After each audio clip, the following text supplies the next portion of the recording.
Hello, our friends, Evolutionary Energy Arts family. Okay, we are hoping this is going to be a little bit better. Yeah, barring the dogs knocking our stand, as Yes.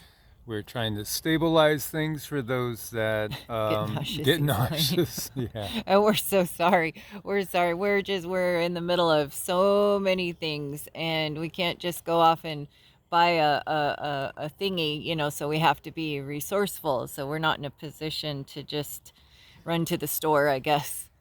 So, first thing I wanted to comment on was just it looks like it could have been worse for Milton. Hurricane Milton made landfall around Siesta Key, Florida. It's kind of like, wow, it's so weird because Siesta Key is why I moved to Florida, my favorite beach.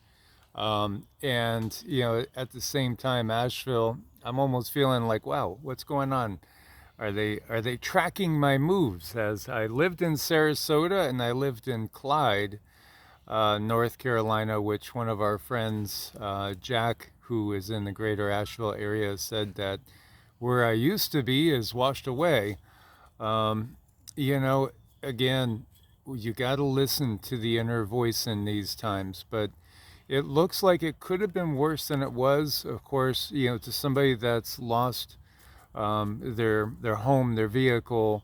Hopefully we will not find a loss of life associated with this any more than we already know about, which was some people that were due to the tornadoes before the storm hit.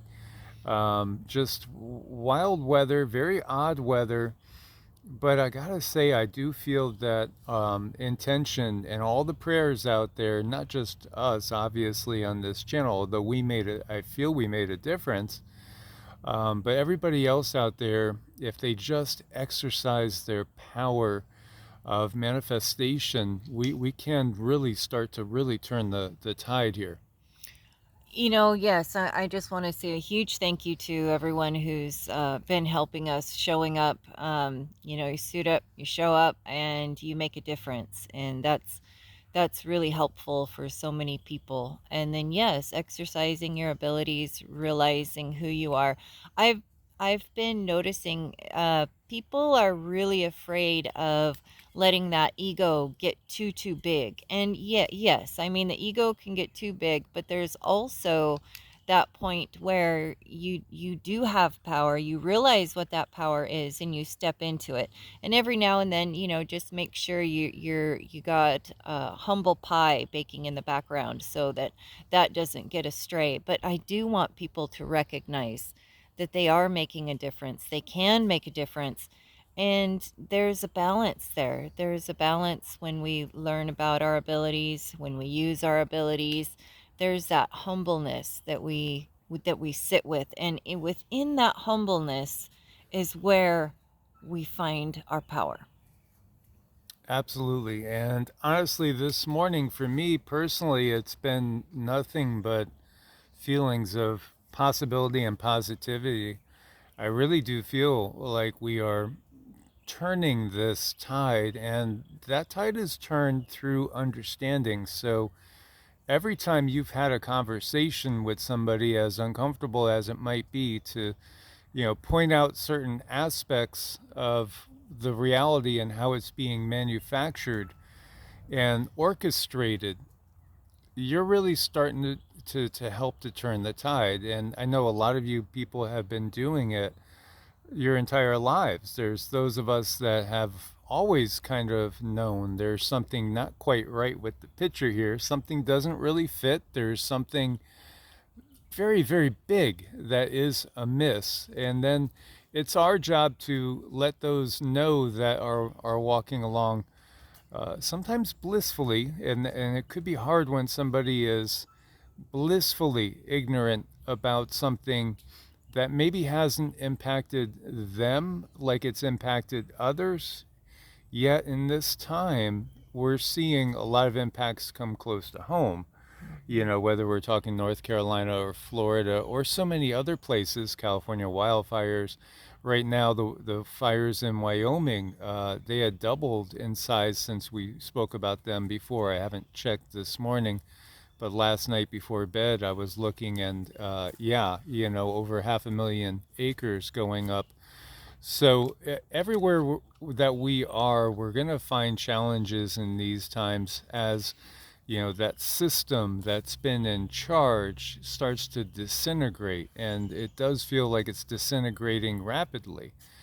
But just like a wounded animal that's predatorial by nature, it can be very, very dangerous when it is wounded. So take note of that. And again, always, as I forget who it was that said it so well in live last night on evolutionary, but always prepare for the worst, but at the same time, always put out your intention for the very best. And that is a delicate dance to dance, but it needs to be exactly what we do.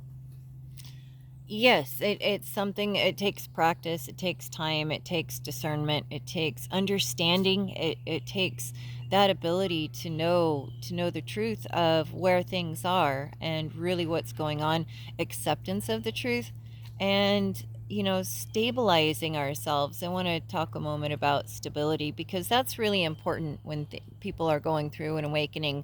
When you're working with these energies, they can definitely get away from you. And this is why the spiritual practice not only grows your energy body, it grows your ability, but it brings you that stability that we need when we're dealing with unseen forces. That is so important, to remain grounded no matter what is going on. People are seeing and experiencing new things every day, all the time. They're going through major life changes right now because our frequency is changing. And I cannot overstate enough about how important stability is. And you can see this control system, how they are just, taking their evil hand and they're swiping it through huge, huge communities of very good people, and they're just destabilizing. They're not allowing these people to root and to grow and to heal. I mean, most light workers, when the first thing that they need to do when they wake up is heal. That period. You don't worry about anything else. You don't worry about what you do and don't see. All of that goes on the back burner. You worry about you. You get yourself stable. You find a spiritual practice. If anything happens and you are uprooted in your community, you have that spiritual practice. You have that habit to go back to. Even if you've lost your house, you can have a habit, and that is yours, and no one can take that away from you. It's very devastating to lose all your possessions and everything, but I think we have to cultivate the things that cannot be taken away, and that is your spiritual practice is so very important, especially right now. There's nothing more important. It's combined. Obviously doing the prepping things that you need to do, but the spiritual side of it is everything, because again, we really live in a world that is created. The natural matrix is top down. The higher dimensions are manifesting the lower densities in order to grow and to explore. So let me just say that again. The higher densities manifest the lower densities to create and explore. And yet at the same time, we have these dark souls that have come in and tried to take control of these 3D realms like Earth and the like for their own purposes, which are truly against the natural order of things when we talk about the ultimate control system that's at play here, which is it's an artificial intelligence that is running the show on the dark side. So, that is the big reveal. And, if in case you wondered, why is AI such a big deal? Everybody makes such a big deal out of AI. Well, because AI, and again, it's not a human created AI. AI is at the top of the pyramid in the dark matrix. That is the all-seeing eye. It is AI that is the all-seeing eye of the dark matrix. Now, again, we can look to everything that's the natural, and we can see that it's imitating and creating an alternative in its own likeness. So one of the things that Cindy was picking up on when we were doing mantras just before doing this video was that we need to go back to the past. And I know that that doesn't sound perhaps appetizing to a lot of people, especially people that love our technology. It's not that we can't live with the technology, it's that the technology has replaced Mother Earth. And when you again look at the system, you could see um, it's all yang. There's no yin. It's all masculine. There's no feminine. And even with that, they're purposely trying to distort, twist, and even merge the two, admix the two till there's no clear definition thereof. We do need to have a balance of energies. We need a balance of energies. When you're embodied in the 3D, you do need some ego in order to survive. Yet at the same time, what they do in the dark side of the matrix is they cultivate the ego to the exclusion of everything else. It's again a distortion. When there's no mention to the Mother Earth under your feet, how could children behave in such a way against their mother, which literally birthed them? Well, it's by disconnecting them from the mother. And this is what they've done. This is their number one thing, is disconnect the humans from their mother. And in doing so, they've really taken away a huge part of the purpose of being embodied, which is, again, to embrace the mother, to embrace this 3D reality in an organic means. Again, everything that you see from GMO foods and also GMO environments, so to speak. Everything that we see is artificial, and that's disconnected us from everything else. Humans have been purposefully completely disconnected. And yet, I see everywhere, and in my own life, have gone through these periods where all I crave is to get reconnected to the mother. And, that is nature. Living in the South, there's a lot of people down here that, what are they? They work just so they could go play in nature. They work so they could, get out on the lake and fish, so they could go out and camp in nature. Or, if they are hunters, so they could go spend, as much time as possible, maybe sitting in a hunting stand or a blind somewhere, just doing nothing but waiting. And yet, that's what they live for, because, it's those intimate moments spent out in nature. And this is what the system does to disconnect it. So if we've chosen to live in a city, and again, I grew up 30 miles from, well, 23 miles from, the New York border in Fairfield County, and was used to living in suburbia, so to speak. But once I got to explore a little, I realized, the environment was keeping me from growing. And, this is a big reveal. Can we grow spiritually in a dense urban environment?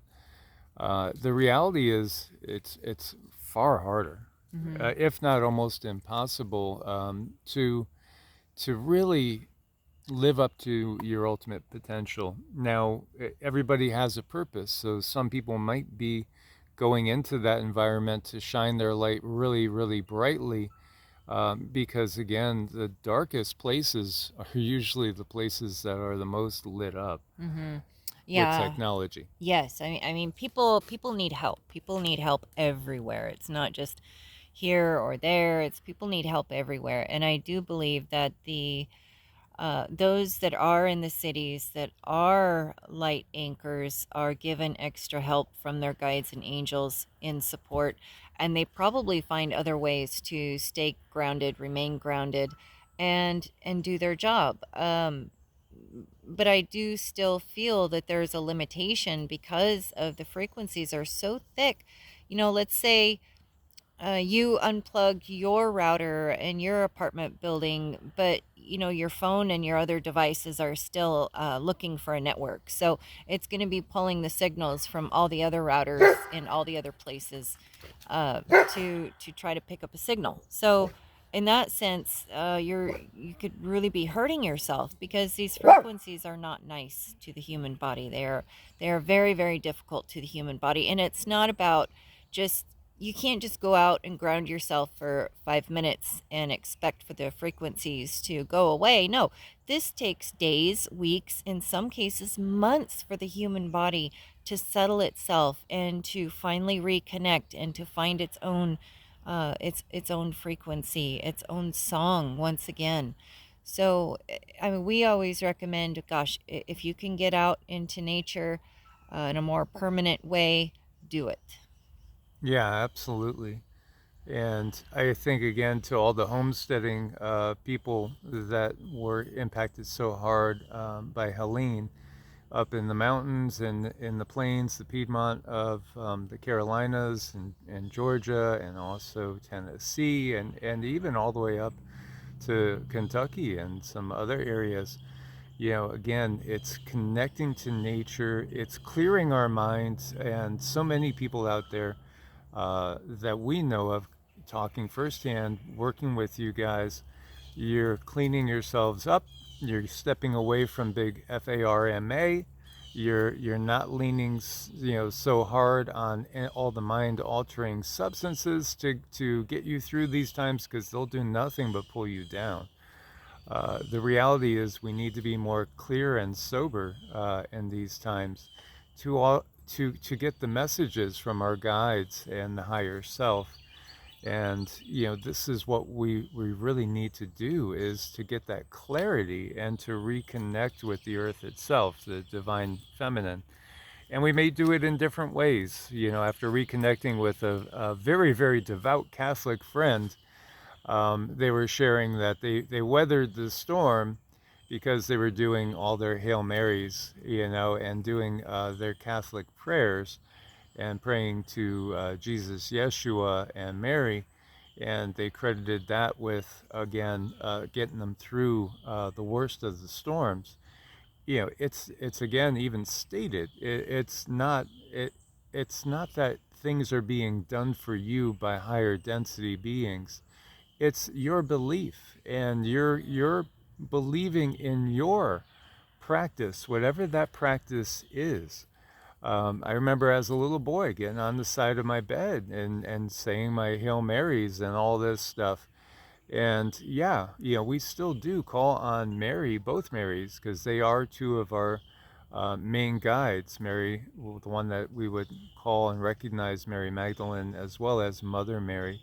These beings, again, they're not dogmatic. Even though humans may be very dogmatic, the beings are not, and they do have compassion. They do understand everything that we've gone through, because all these beings, which we might call ascended masters, our guides, devas, so to speak, they've all been here. They've all done this. This is how they have that compassion, because they've gone through all the things that we are going through. So they truly, truly understand where we are coming from.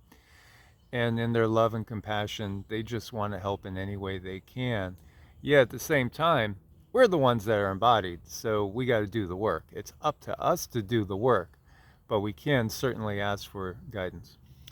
Definitely. And this dogma, religion is all man-made. That's not coming from source. That's been hammered into our belief systems for the purposes of control. So it's about releasing the dogmas, releasing everything that binds you and everything that can hamper your ability to do the things that you really truly want to do for yourself and your soul.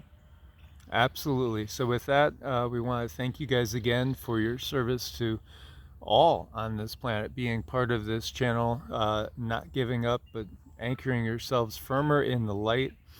Thanks for all you do, and we'll see you guys again very soon. Source bless and namaste. Namaste.